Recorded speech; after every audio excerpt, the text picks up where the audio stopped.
So this week for Module 1, we read about aims, which is a philosophical way of talking about the purpose of education. What are the goals? What are the aims? What is the purpose of education? So before we can really dig into these readings, I would urge you to think about what these readings imply but are not necessarily explicit about, which is whether we think about education as a public good, meaning it's in the interest of the public, that educating people is in the common good, or whether education is a private good, meaning it improves the life of the individual and it's of no consequence to the public good, to the common good, right? So education as a public good versus a private good imply really different ideas about the purpose of education, right? A private good would talk about education for personal flourishing, for economic advancement, for autonomy and independence. Education as a public good would think about education and how it contributes to democratic dispositions, how it contributes to positive social change.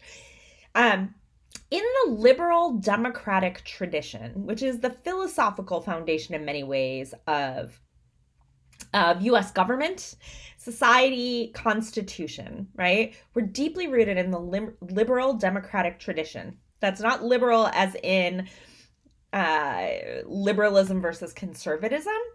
It's liberal as in traditional ideas about democracy and an autonomous understanding of a democratic society. So we're not going to go too deeply down the path of liberal democratic theory, but that's an important phrase because several of the authors that we look at this week in Module 1 write from the liberal democratic tradition. Harry Brighouse, John Dewey, and Jane Roland Martin. So those three pieces are very much in line with traditional political philosophical thinking in the United States about schooling. And what they make clear is that in the liberal democratic tradition, education as a private good is deeply entwined with education as a public good. We did not read about ancient Greek philosophies of education, but in Athens, it's interesting and important to note that the Athenians distinguished between education for the soul, paideia, and vocational education or vocational training. Vocational training, which is often in today's discourse what we think of when we think about education as a private good, that was important. You need to make a living, you need to be trained. But what made you a good democratic citizen was paideia, education of your soul, the training of your soul to see beauty, wisdom, and the common good. In the Harry Brighouse piece, we can see how these go together, right? Because he talks about economic self-sufficiency or contributory effectiveness, I believe he calls it. He also talks about individual flourishing, but then he also talks about democratic contributions and the argument from the ancient Greeks regarding flourishing. And in today's modern society, it's hard to flourish if your economic needs aren't met, right? So flourishing is what enables people to participate, according to the Athenians, right? Flourishing is what enables citizens to participate in democracy, to be willing to contribute to the common good, to value the flourishing of others. And if we value the flourishing of others, then we are willing to understand that people have different needs, desires, and begin to make decisions that way instead of like my way or the highway, which is very anti-democratic, right? So I'm really paring this down to its like overly simplistic, and I know I have a few philosophers in here. So you may be saying, Dr. Gibson, that was a super oversimplified description of public versus private good, Athenian conceptions of paideia, and the liberal democratic tradition. But I want you to understand that in the liberal democratic tradition, we can't separate out education as a private good versus education as a public good. And in contemporary discourse, we often do pull those apart, or we only focus on the economic aspects without focusing on the democratic aspects. So in addition to Harry Brighouse, we also read Jane Roland Martin, who writes in the liberal democratic tradition, who reminds us that in order to continue educating for the private and public good, that as societies change, schooling needs to change, education needs to change. Now, whether or not you accept her premise that home lives are deteriorating, I personally reject that premise as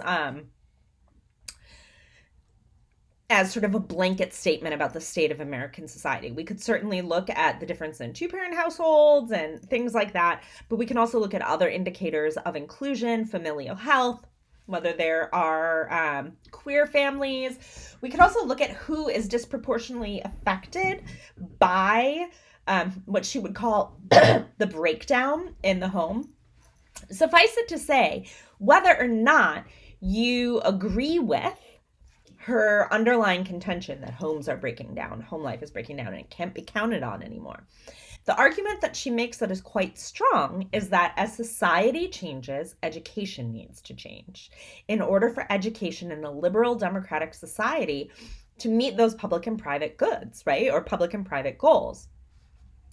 I also think what's interesting here in her line of reasoning, whether or not you accept her initial premise about the breakdown of home life, is that in the 21st century, schools need to transform to be more like the home in terms of relationships, care, inclusion,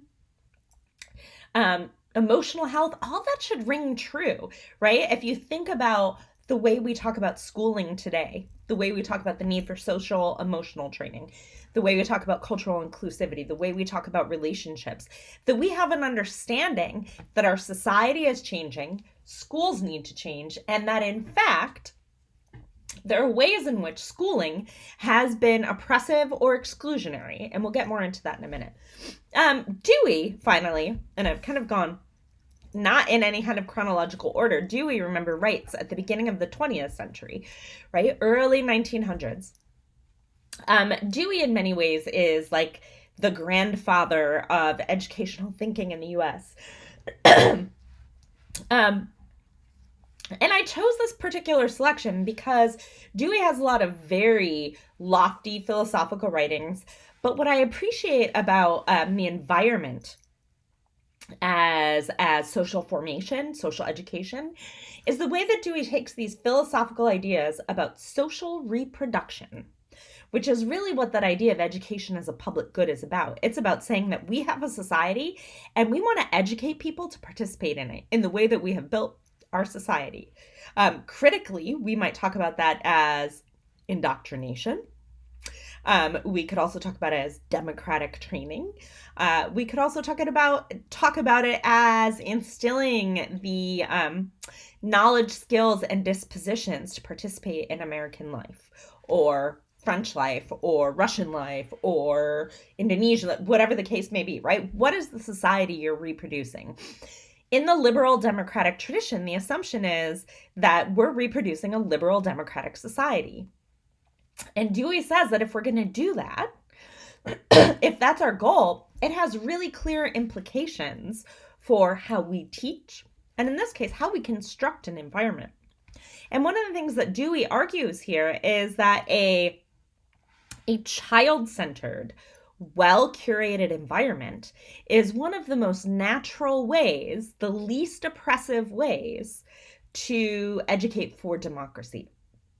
So Dewey has this attention to how do we engage in social reproduction without oppression, right? How do we make this sort of a natural state of things? Because children learn from their world. How do we make sure that we're learning what we want them to learn, and that we're ensuring that without dominating or oppressing them? And so he really talks about the crafting of the environment as a means of doing so.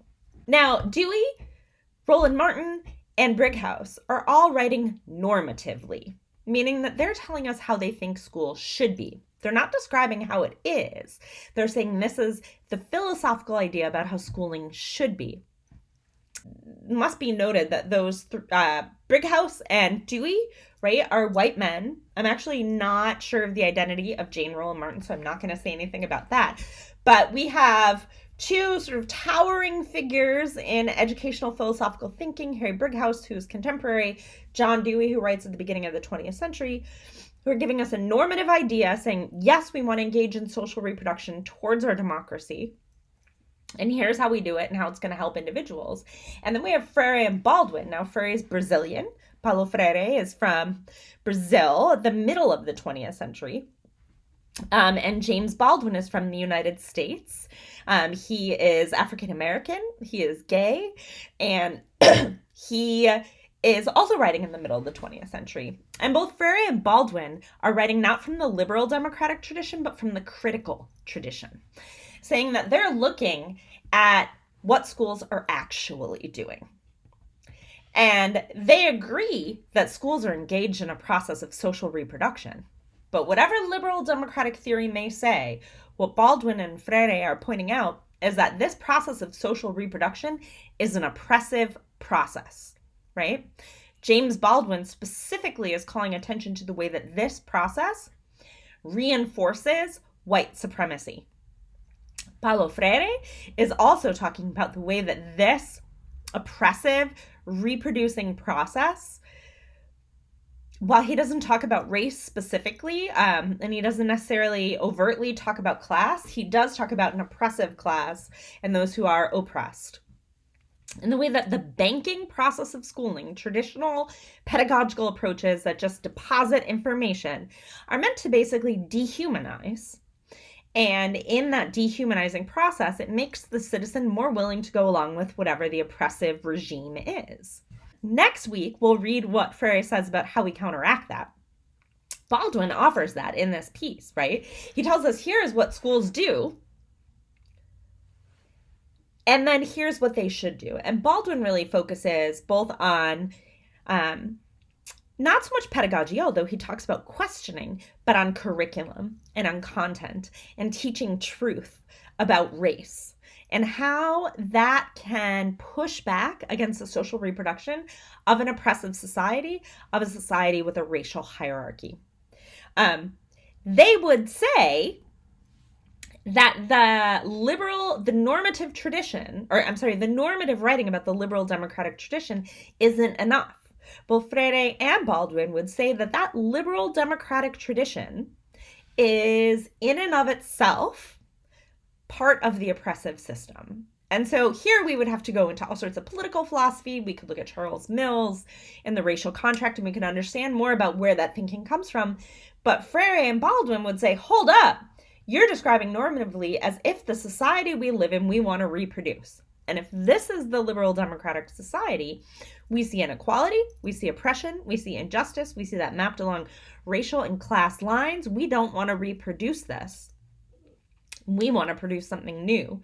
We want social change. And here is how we think education can bring about social change. Those are really different visions for the purpose of education. Even though all five of these writers would ostensibly be concerned with justice, equality, equity, human rights, anti-oppressive education, they would share a lot of the same commitments, but it comes out in really different ways. And it's going to be interesting as you watch Brooklyn Castle, the film this week, to see which of these authors and how they interact with Brooklyn Castle and what it says about the purpose of education.